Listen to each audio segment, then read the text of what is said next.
আসসালামু আলাইকুম। সংবাদে আপনাদের সবাইকে স্বাগত জানাচ্ছি। আমি ফিরোজ তোহা। শুরুতেই আরবে কেবলস সংবাদ শিরোনাম।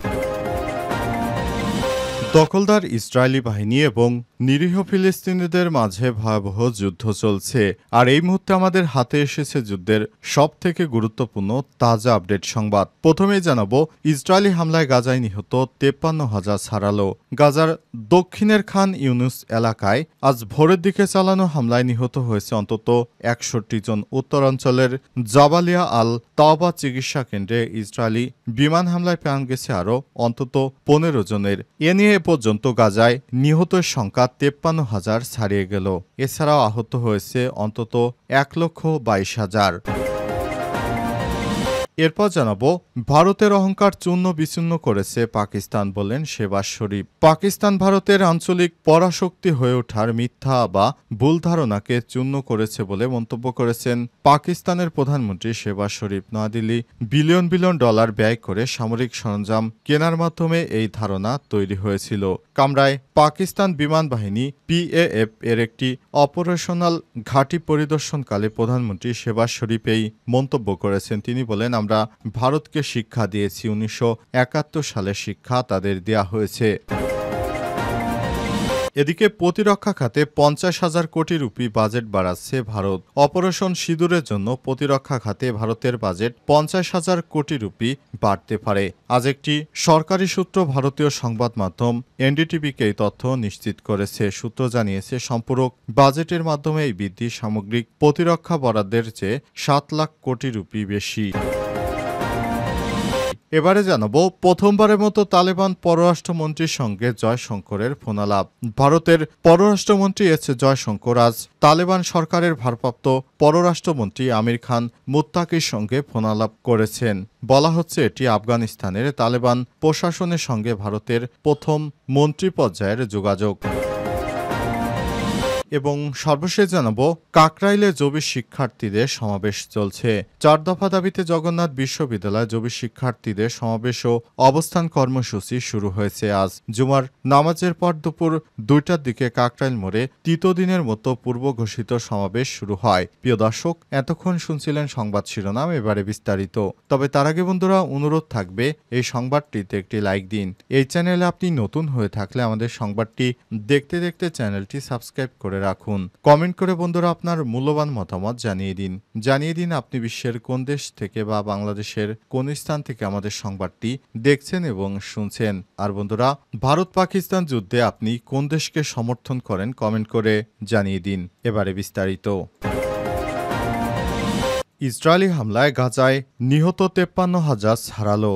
গাজার দক্ষিণাঞ্চলে খান ইউনুস এলাকায় বৃহস্পতিবার ভোরে চালানো হামলায় নিহত হয়েছে অন্তত 61 জন। উত্তরাঞ্চলের জাবালিয়ায় আল তাওবা চিকিৎসা কেন্দ্রে ইসরায়েলের বিমান হামলায় প্রাণ গেছে আরও অন্তত 15 জনের। হামলায় বেশ কয়েকজন আহত হয়েছে। এই বিষয়ে 53,000 নিহত সংখ্যা ছাড়ালো গাজায় মোট নিহত সংখ্যা। হামাস নিয়ন্ত্রিত গাজার স্বাস্থ্য মন্ত্রণালয় তথ্য নিশ্চিত করেছে। ইসরায়েলি বাহিনীর হামলার জেরে গাজা জুড়ে অন্তত 3টি হাসপাতালে কার্যক্রম সাময়িক বন্ধ রাখার খবর দিয়েছে স্বাস্থ্য মন্ত্রণালয়। এগুলো হচ্ছে জাবালিয়া আল আওদা হাসপাতাল, খান ইউনুসের ইন্দোনেশিয়ান হাসপাতাল এবং ইউরোপীয় হাসপাতাল। আল জাজিরার সংবাদদাতারা তারেক আল আজম গাজার দের এল বালা এলাকা থেকে বলেন, গাজাবাসীর জন্য আরেকটা রক্তাক্ত দিন। ইসরায়েলি বাহিনী আবাসিক এলাকাতেও নির্বিচারে বিমান হামলা চালাচ্ছে। খান ইউনুসে অন্তত 9টি বাড়িতে পূর্ব সতর্কতা ছাড়াই হামলা চালানো হয়েছে। এক বিবৃতিতে হামাস বলছে, দোহায় যুক্তরাষ্ট্রের প্রতিনিধি এবং কাতার ও মিশরের মধ্যস্থতায় হামাস ও ইসরায়েলের মধ্যে পরোক্ষ যুদ্ধবিরতি নিয়ে আলোচনা চলছে। এর মধ্যেই ইসরায়েলি বাহিনী মরিয়া আচরণ শুরু করেছে। 2023 সালের 7 অক্টোবর ফিলিস্তিনের স্বাধীনতাকামী সশস্ত্র সংগঠন হামাস ইসরায়েলের মাটিতে হামলা চালায়। এতে আনুমানিক 1139 জন নিহত হয় এবং 200 জনের বেশি মানুষকে জিম্মি করে গাজায় নিয়ে যাওয়া হয়। জবাবে সেদিন থেকেই গাজায় নির্বিচারে হামলা শুরু করে ইসরায়েল। হামাস নিয়ন্ত্রিত গাজার স্বাস্থ্য মন্ত্রণালয় হিসাব অনুসারে উপত্যকাটিতে ইসরায়েলি হামলায় এখন পর্যন্ত কমপক্ষে 53,010 জন ফিলিস্তিনি নিহত নিহত হয়েছে। নিহতর বেশিরভাগই নারী ও শিশু। আহত হয়েছে 1,19,919 জন। তবে গাজার সরকারি গণমাধ্যম কার্যালয়ের তথ্য বলছে নিহতের সংখ্যা 61,700 জন ছাড়িয়ে গেছে। তারা বলছে ধ্বংসস্তূপের নিচে নিখোঁজ থাকা হাজারো মানুষকে মৃত বলে ধরে নেওয়া হচ্ছে।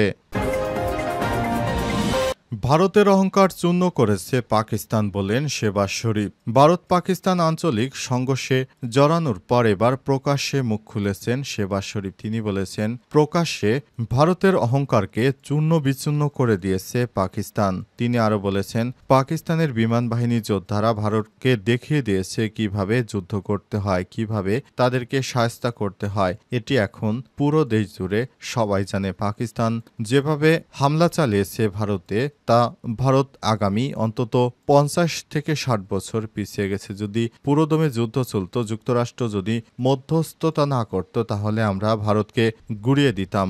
ভারত যেভাবে আমাদের নদীগুলোতে বাদ দিয়ে পুরো দেশটাকে ধ্বংসের দ্বারপ্রান্তে নিয়ে এসেছে, ভারতকে কোনোভাবেই আর ছাড় দেওয়া হবে না। আমরা এই যুদ্ধে দেখিয়েছি ভারত কিভাবে তার সর্বোচ্চ শক্তি দিয়ে পাকিস্তানে হামলা চালানোর চেষ্টা করে, কিন্তু সমস্ত হামলা প্রতিহত করে দেওয়া হয়েছে। ভারত আর ভবিষ্যতে কখনোই এই ধরনের হামলা চালানোর মতো সাহস করবে না। আর যদি সাহস করেও, সেটি পাকিস্তান তাদেরকে জনমের মতো শিক্ষা দেবে। সুতরাং ভারতের এই ধরনের আর বেয়াদবি মার্কা কার্যক্রম কখনোই আর করতে সাহস পাবে না। ভারত যেভাবে পাকিস্তানের উপর হামলা করেছিল, তা কোনোভাবেই পাকিস্তানের যোদ্ধারা মেনে নেয়নি। তারা ভারতকে সম্পূর্ণরূপে এমন একটি শিক্ষা দিয়েছে যে ভারতের হিন্দুত্ববাদী নরেন্দ্র মোদী এখন শিক্ষা নিতে বাধ্য হয়েছে। প্রতিরক্ষা খাতে 50,000 কোটি রুপি বাজেট বাড়াচ্ছে ভারত। পাকিস্তানের যুদ্ধের পর ভারত ব্যাপক হারে পাকিস্তানের কাছে মার খেয়ে হেরে যায়। এরপরই তারা তাদের প্রতিরক্ষা খাতে আবারও বাজেট বাড়ানোর সিদ্ধান্ত নিয়েছে। তাই নতুন করে আবার প্রতিরক্ষা খাতে 50,000 কোটি রুপি বাজেট বাড়াচ্ছে ভারত, অর্থাৎ ভারতীয় মুদ্রায় যার পরিমাণ 5 বিলিয়ন রুপি।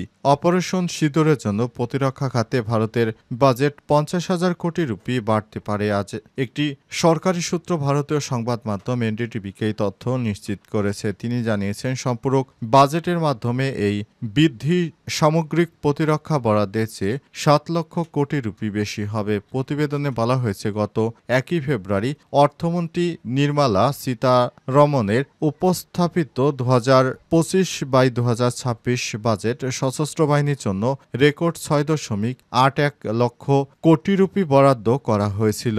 এই বছর বরাদ্দ ইতিমধ্যেই 2024-25 সালে 6.22 লাখ কোটির তুলনায় 9.2% বেশি। সূত্র আরও জানিয়েছে, বর্ধিত বাজেট সম্ভবত গবেষণা ও উন্নয়ন এবং অস্ত্র, গোলাবারুদ এবং অন্যান্য প্রয়োজনীয় সরঞ্জাম কেনার জন্য ব্যবহার করা হবে।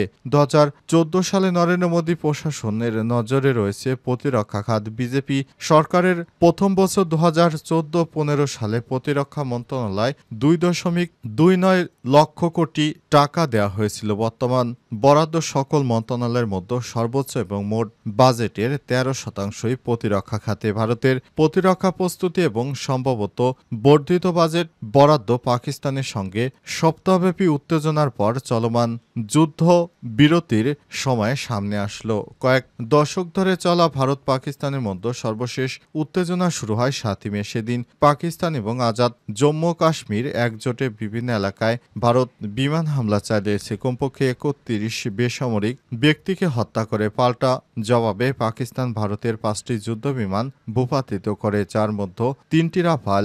এছাড়াও কয়েক ডজন ড্রোন ধ্বংস করেছে ইসলামাবাদ। 4 দিনের এই সংঘাতে ভারতের হাতে কমপক্ষে 11 জন সেনা, 40 জন বেসামরিক নাগরিক নিহত হন বলে উল্লেখ করা হয়েছে প্রতিবেদনে। কাকরাইলে জবি শিক্ষার্থীদের সমাবেশ চলছে। 4 দফা দাবিতে জগন্নাথ বিশ্ববিদ্যালয়ের জবি শিক্ষার্থীদের সমাবেশ ও অবস্থান কর্মসূচি শুরু হয়েছে। আজ জুমার নামাজের পর দুপুর 2টার পরই কাকরাইল মোড়ে তৃতীয় দিনের মতো পূর্ব ঘোষিত সমাবেশ শুরু হয়। সমাবেশে শিক্ষার্থীরা বলেন, আমাদের যৌক্তিক দাবি মেনে নিতে এই সরকার কিসের এত সমস্যা? এই দাবি আদায় করতে গিয়ে আমাদের শিক্ষক, শিক্ষার্থী এমনকি সাংবাদিকরাও আহত হয়েছেন।